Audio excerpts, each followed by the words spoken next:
여러분들은 혹시 영화를 좋아하시나요? 네, 저는 영화를 참 좋아합니다. 얼마나 좋아했는지 한 주에 한 번 정도 영화를 보는 사람 중에 한 명이었는데요. 그러다 보니까 다회차, 그러니까 여러 번 영화를 조금 이렇게 본 영화들도 있습니다. 그중 하나 기억 남는 영화가 바로 놈놈놈이라고 하는 영화입니다. 네, 이게 짧게 줄여서 좋은 놈, 나쁜 놈, 이상한 놈이라고 하는 영화인데요. 이 영화에서 나오는 노래도 인상적이고요. 딴따다다단딴 이렇게 하면서 막 신나게 노래가 나오는 게 있는데, 그 영화의 이 OST를 보면서 영화를 보다 보면 정우성 배우가 진짜 멋있게 나옵니다. 막 이 윈체스터라고 하는 총을요, 양손을 놓고 막 돌려가면서 총을 쏘거든요. 근데 정말 멋있다라고 생각이 듭니다. 또 송강호 배우가 나오는데요, 이 영화에서 가장 이상한 사람으로 등장을 합니다. 그런데 얼마나 연기를 잘하는지 정말 이상한 사람 같다라고, 찰떡 같다라고 느끼는 게 바로 이 송강호 배우죠. 또 여기에 이병헌 배우가 나옵니다. 이병헌 배우는요, 나쁜 역할을 해야 성공한다라고 하는 이 속설이 있는데요, 이 영화에서 정말 나쁜 놈으로 등장을 합니다. 그래서 그런지, 연기를 너무 잘해서 그런지 더 빛났던 영화가 바로 이 놈놈놈이라고 하는 영화 같습니다. 이 영화는요, 얽히고 설켜져 있는 대혼전 속에서 누가 승자가 되는지를 그리는 작품입니다. 그래서 그런지 이 영화가 칸 영화제에 올라갔을 때 초기 포스터 문구가 참 인상적이었습니다. 뭐라고 써져 있었냐면, 누가 좋고 누가 나쁘고 누가 이상한지 절대 확신하지 마라. 한 장의 지도, 세 명의 악당, 이긴 놈이 전부 갖는다 라고 하는 타이틀을 가지고 있었습니다. 그래서 이 영화를 본 사람들은 대략적으로 생각하는 게 있습니다. 좋은 놈은 정우성이고 나쁜 놈은 이병헌이고 송강호는 이상한 놈이구나 라고 생각을 합니다. 근데 이 영화를 여러 번 지켜보다 보니까 생각이 조금 바뀌기 시작을 했습니다. 왜냐하면 끈질기게 집착을 하는 이병헌이 굉장히 이상해 보였고요, 이득보다 실이 더 큰데 계속해서 그 사건에 뛰어드는 정우성도 이상하게 보였습니다. 또 이 영화를 살펴보면 극 중에 제일 나쁜 놈이 송강호라고 하는 부분이 등장을 하는데요, 또 이야기가 진행될수록 정우성이라고 하는 사람도 가장 냉정하고 나쁜 놈처럼 그려지는 게 바로 이 영화라는 겁니다. 도대체 이 영화를 보면서 누가 좋고 누가 나쁘고 누가 이상한 걸까라고 하는 생각이 점점 들게 되는 거죠. 그런데 이 영화를 바라보면서 사실 더 생각이 깊어지는 부분이 한 군데 더 있었습니다. 그것은 바로 영화의 결론 부분입니다.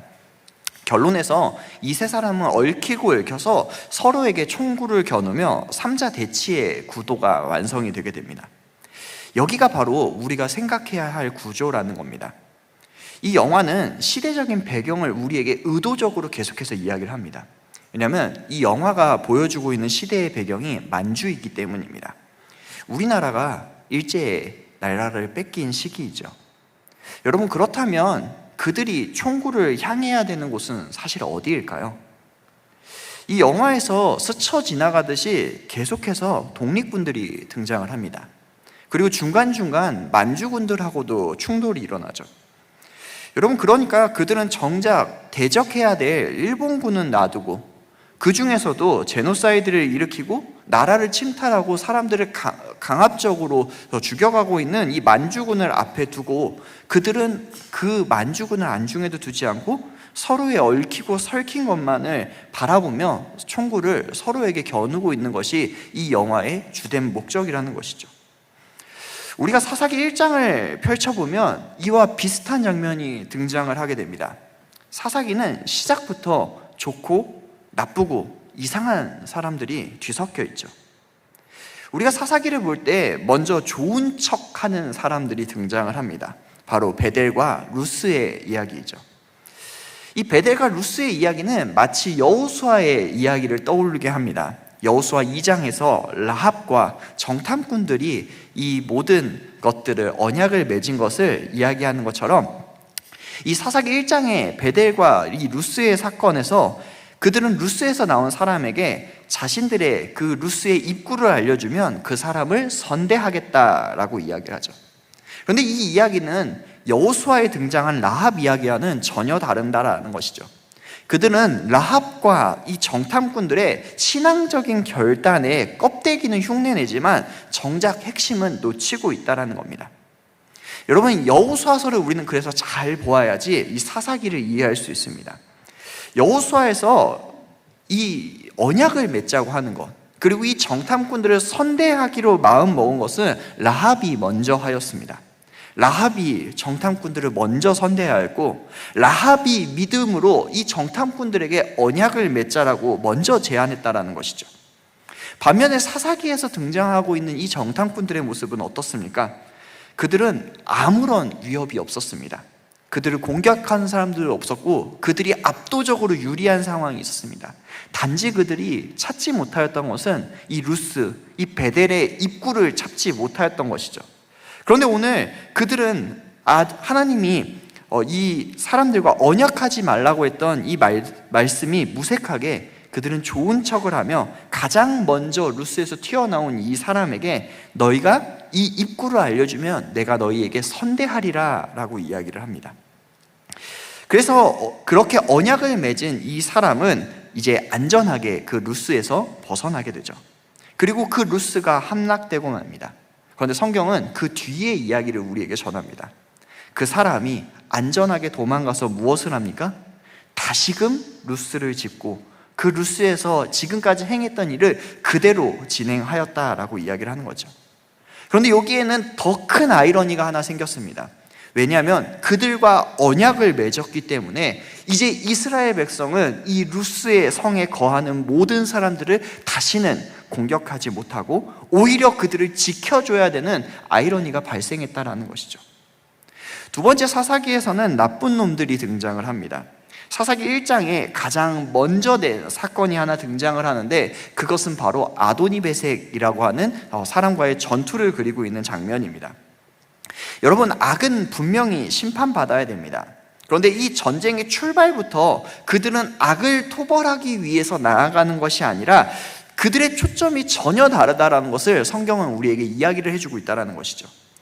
그들이 출발할 때 하나님께 먼저 물으면서 이 전쟁이 시작되게 됩니다.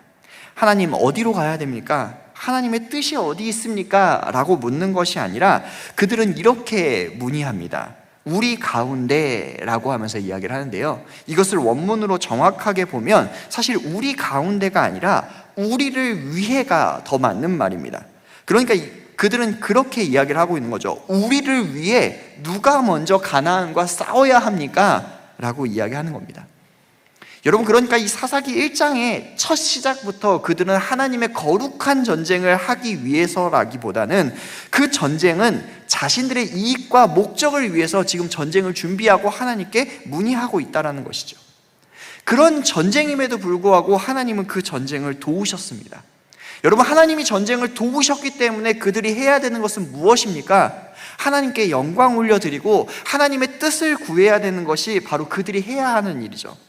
그런데 그들이 행한 일은 무엇입니까? 성경은 이렇게 이야기합니다. 그들은 승리에 도취하여서 그들이 혐오하고 그들이 배척해야 될 아도니베섹처럼 아도니베섹의 엄지손가락과 엄지발가락을 자르며 그들이 바닥에서 음식을 죽게 만드는 것을 동일하게 이 아도니베섹에 행하게 하였다. 그리고 그의 모든 영광을 자신들이 취하며 그 사람을 데리고 예루살렘까지 내려왔다라고 이야기를 합니다.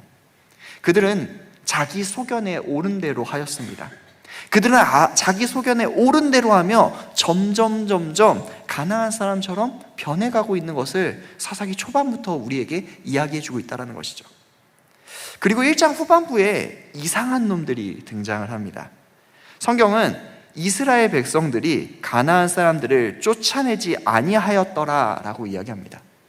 여러분, 이 말은 조금 이상합니다.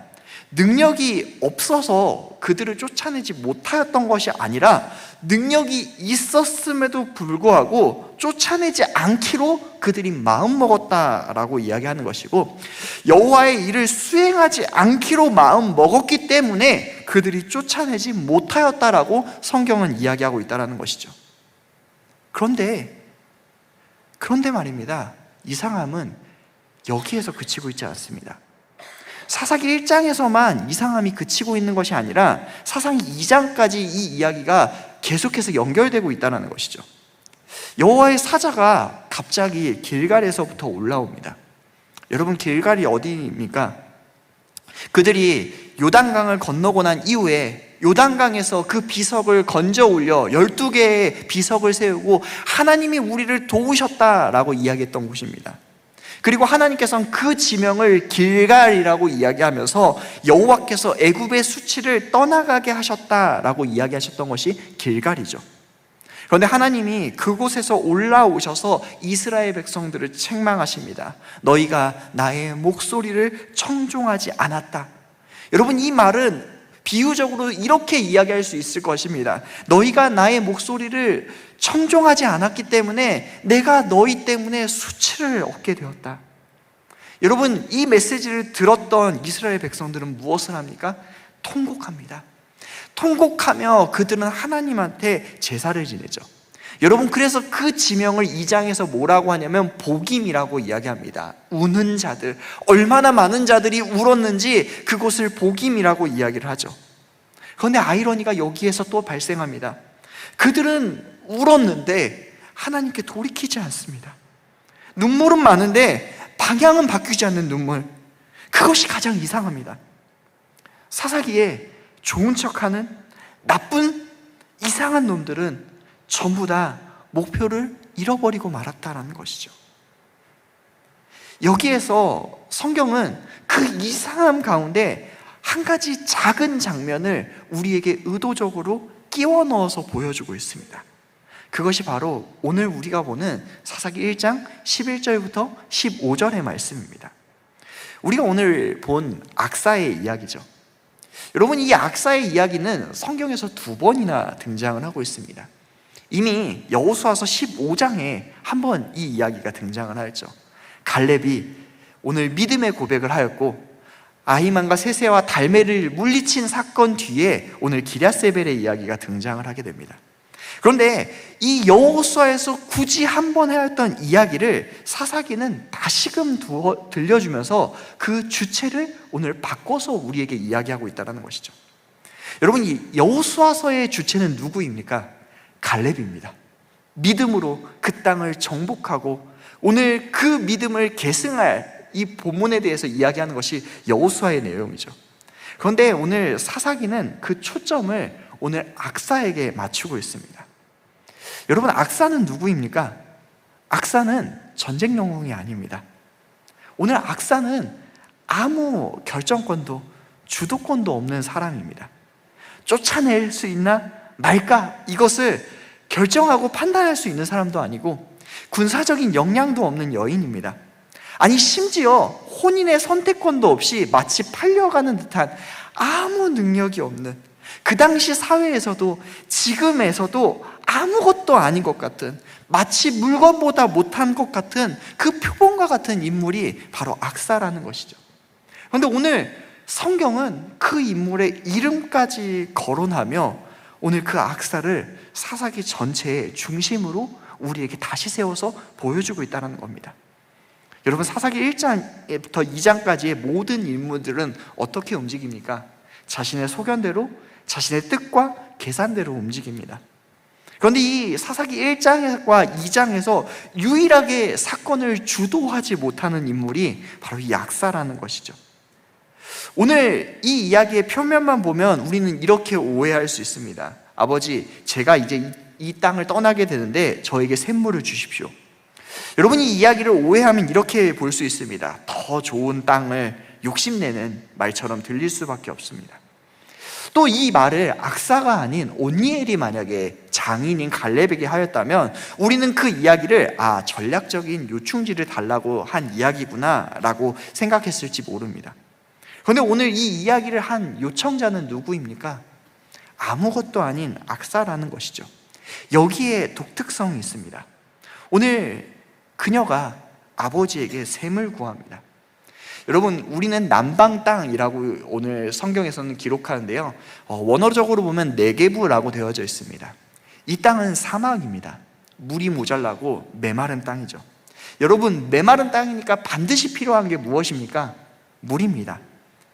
그런데 우리는 물이 필요하다는 걸 알기 때문에 반드시 알고 있어야 되는 것이 하나 있습니다.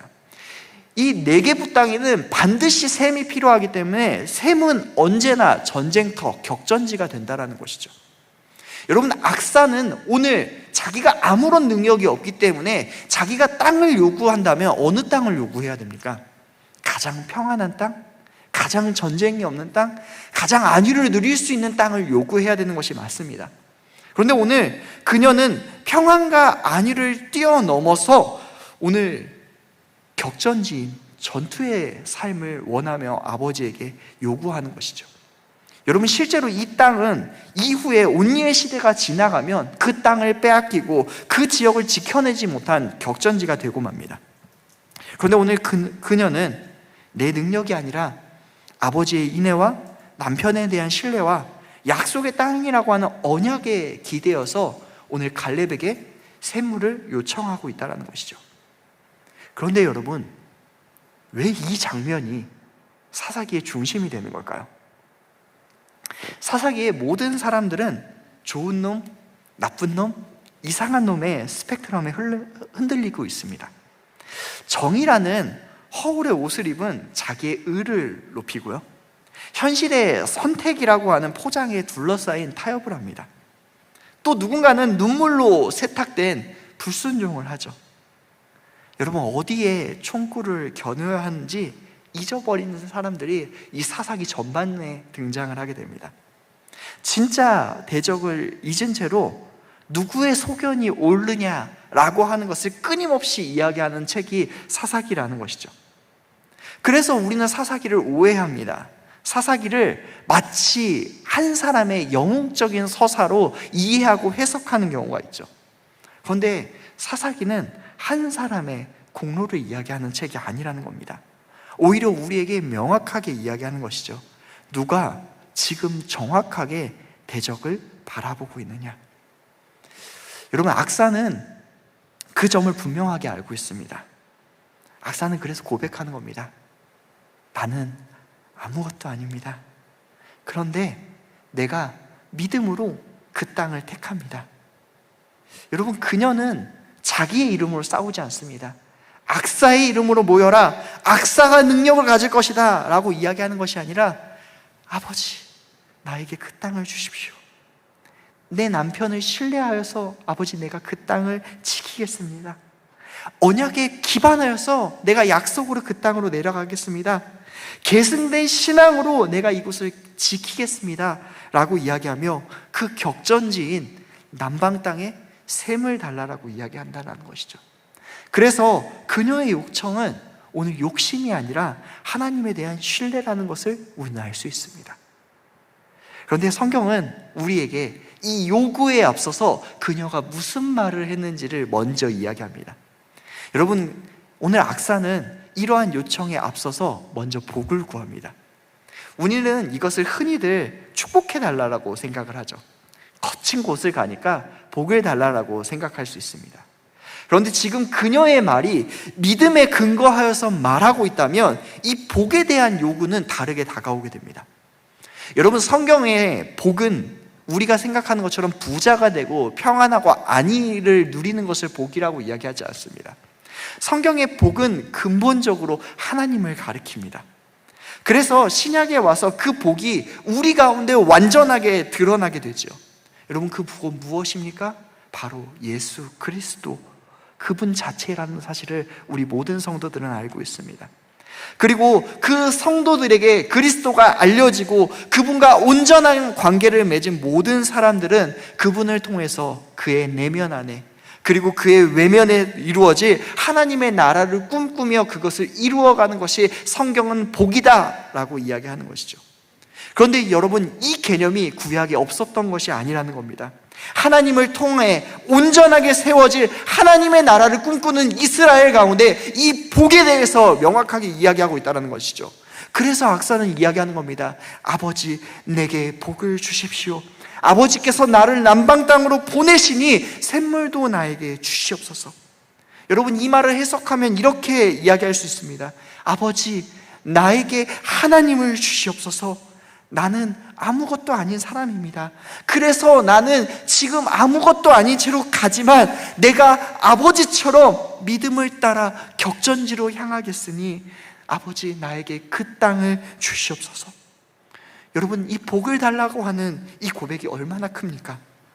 이것은 신앙의 고백입니다. 제 힘으로 이 땅을 살릴 수 없습니다. 그러나 하나님이면 가능합니다. 그러니 나에게 복을, 그러니 나에게 하나님을 부어 주옵소서라고 고백한다는 것이죠. 여러분, 우리의 현실을 비추어 보면 성경의 놈놈놈은 우리 안에도 있습니다. 어떨 때 우리는 좋은 척을 합니다. 신앙의 언어를 빌리지만 핵심은 놓쳐버리고 자기 눈에 좋은 방향대로 우리는 살아가죠. 또 어떤 때는 나쁜 놈의 방식으로 우리는 승리를 소비합니다. 옳은 일을 나쁘게 하면서 자기 만족을 얻죠. 가끔은 이상하게 순종을 미룹니다. 울기만 하고 하나님 앞에 회개하며 돌이키지는 않습니다. 그래서 우리의 삶 가운데 정작 싸워야 할 대적은 잊어버리고 자기 소견에 옳은 대로 살아가고 있는 것이 우리 아닙니까? 그러나 오늘 악사의 이야기는 우리를 전혀 다른 길로 이끌어가게 됩니다. 자기 자신이 아무것도 아니지만 은혜를 구하는 믿음, 아무것도 아닌 그러기에 메마른 현실에서 그 복인 하나님을 구하는 담대함, 신랑 대신 우리 예수 그리스도를 믿고 사명의 전선으로 그 샘을 향해서 발걸음을 옮기게 만드는 그 관계의 확신, 이것이 복음의 사람이라고 우리에게 이야기하고 있다는 것이죠. 여러분, 그래서 하나님의 백성은 자신의 자원으로, 자신의 소견으로 약속의 땅을 유지하지 않습니다. 오직 약속의 땅을 유지할 수 있는 방법은 무엇입니까? 그렇기 때문에 은혜라는 것이죠. 여러분, 우리는 오늘 말씀을 보면서 이렇게 반문할지도 모릅니다. 목사님, 성경이 모든 것을 말하지는 않습니다. 제 판단도 필요할 때가 있지 않습니까? 목사님, 제 삶이 너무나 많은 벽들이 있습니다. 하나님이 나를 사랑하는 것 같지 않고 내 현실이 너무나 무겁습니다 라고 이야기하는 사람들도 있습니다. 맞습니다. 그들의 말이 틀린 것이 아닙니다. 성경은 모든 상황에 상세 메모를 우리에게 주는 것은 아닙니다. 그러나 성경은 우리에게 더 중요한 판단의 중심점을 바꾸게 만든다는 것이죠. 여러분, 생각해 보십시오. 나의 소견이 주님에게 더 맞춰집니까? 아니면 나의 소견이 나의 욕심과 이익에 더 맞춰져 있습니까? 여러분, 그래서 성경이 우리의 판단을 바꾸시는 것은 복음으로 우리의 삶 가운데 다른 길을 열어가신다는 사실을 우리는 기억해야 됩니다. 여러분, 악사의 길, 이것은 무력한 자의 길입니다. 여러분, 무력한 자의 오늘 그 담대한 구함을 오늘 성경은 우리에게 가르치고 있다는 것이죠. 성경은 우리가 무력하다라고 이야기합니다. 여러분, 세상의 현실에서 우리가 얼마나 무력합니까? 내가 얼마나 아무것도 아니라고 느끼는 경우가 너무나 많지 않습니까? 그래서 우리는 이 세상을 나의 소견에 옳은 대로 살아가고자 합니다. 여러분, 나의 소견에 옳은 대로 살아갈수록 우리가 얼마나 악하게 살아가는지, 우리가 얼마나 하나님을 떠나가며 살아가는지 우리 스스로가 경험하지 않고 있지 않습니까? 그래서 우리는 하나님 앞으로 나아가서 우리의 무력함을, 우리의 악함을 고백하여야 됩니다. 아버지, 저는 아무것도 아닙니다. 저는 너무나 악합니다. 그러니 아버지 하나님, 복을 주십시오. 하나님 아버지를 나에게 부어주십시오 라고 우리는 간구해야 된다는 것이죠. 여러분, 우리 아버지 되시는 그 하나님께서 메마른 우리에게 복을, 그 하나님을 내어주십니다. 여러분, 예수 그리스도의 오심이 얼마나 놀라운 일입니까? 그분은 아무것도 아닌 우리를 위해서 자신의 모든 자리를 내버리시고 이 땅 가운데 오셨습니다. 그리고 나 대신 그분이 무력해지셔서 십자가의 상에서 가장 무기력한 모습으로 나 대신 죽으심으로 우리와 그분의 위치를 바꿔주셨습니다. 여러분, 악사는 아무것도 아니었지만 그에게 오늘 아주 영웅적인 남편 온니엘이 있었습니다. 그 온니엘이 악사와 그 땅을 보호한 것처럼 오늘 우리 주님은 우리의 위치를 바꾸신 것으로만 그치는 것이 아니라 그분은 우리를 신부로 초청하시고 우리의 신랑 되셔서 우리가 깨뜨릴 수 없는 그 사망과 권세를 깨뜨리시고 부활하셔서 우리에게 완전한 승리를 얻게 하시고 우리를 죄로부터 완전하게 보호하신다는 것입니다. 여러분, 현실의 벽이 너무나 클 때 우리가 하나님의 손을 놓칠 것 같고 하나님의 손을 버리는 그때에 하나님께서 우리의 손을 언제나 붙잡아 주셔서 우리를 악사와 같은 믿음으로 고백하게 만들어 가시는 겁니다. 그 성령 하나님께서 우리 안에 임재하심이 얼마나 큽니까? 우리가 때때로 하나님을 잊을 때 다시금 하나님을 기억하게 하심으로 주여 나에게 하나님을 주옵소서. 내가 악합니다. 내가 무기력합니다. 나는 아무것도 아니지만 주님, 내가 오늘 다시금 하나님을 떠올리고 나와 동행하시는 그 하나님으로 오늘 믿음으로 그 현실의 격전지로 내가 나아가겠습니다. 믿음으로 그 격전지 가운데서 순종하며 살아가겠습니다 라고 고백하게 만드시는 분이 바로 우리 성령 하나님이시라는 겁니다.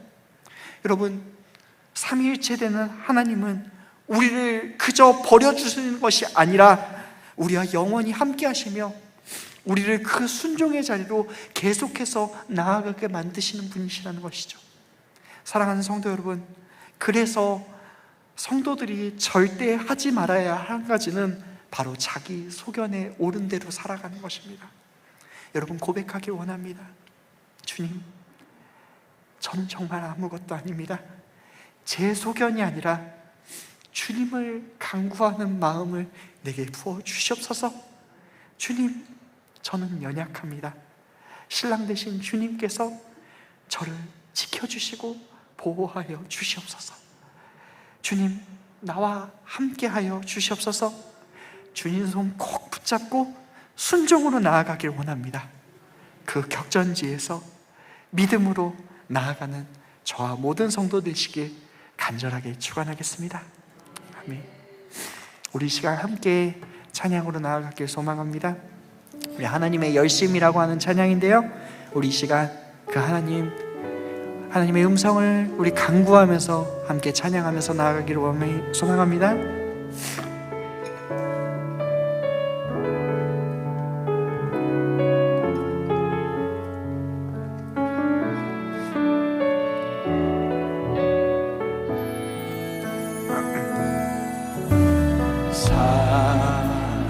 사랑하는 내 딸,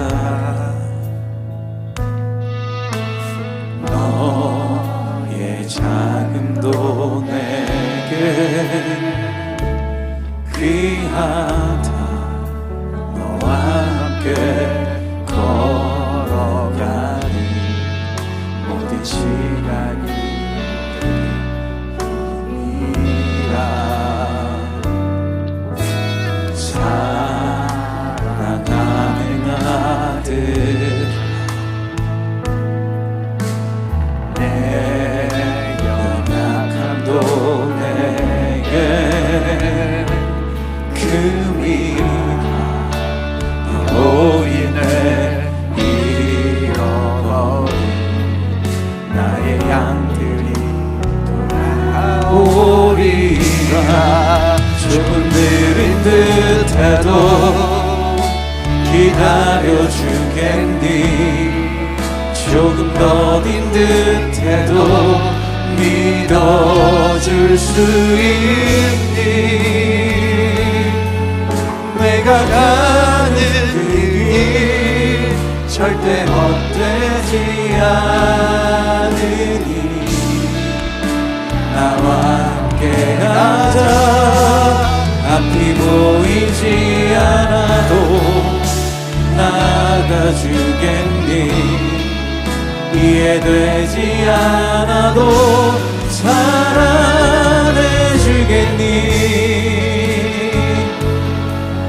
너의 눈물의 기도 잊지 않고 있으니 나의 열심으로 이르리라.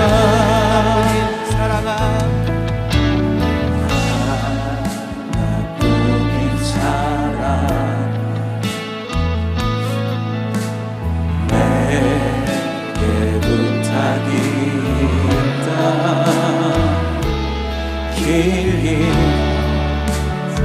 진 영혼 돌아보라.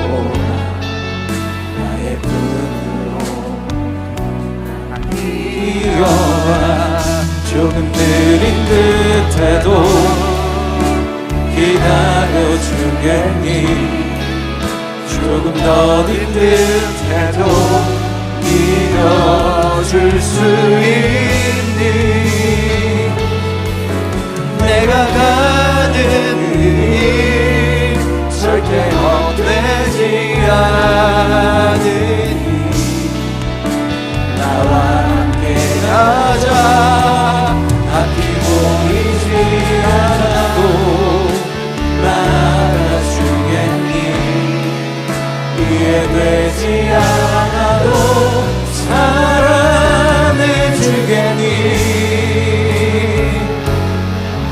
너의 눈물의 기도 잊지 않고 있으니.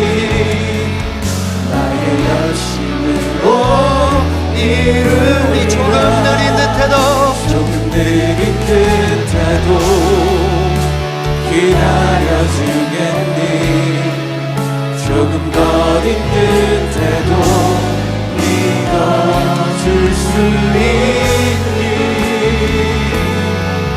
내가 가는 그 길 절대 헛되지 않으니.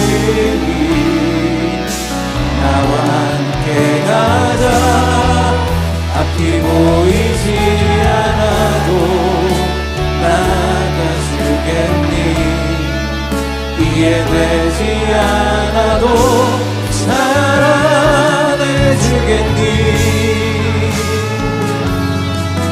너의 눈물의 기도 잊지 않고 있으니.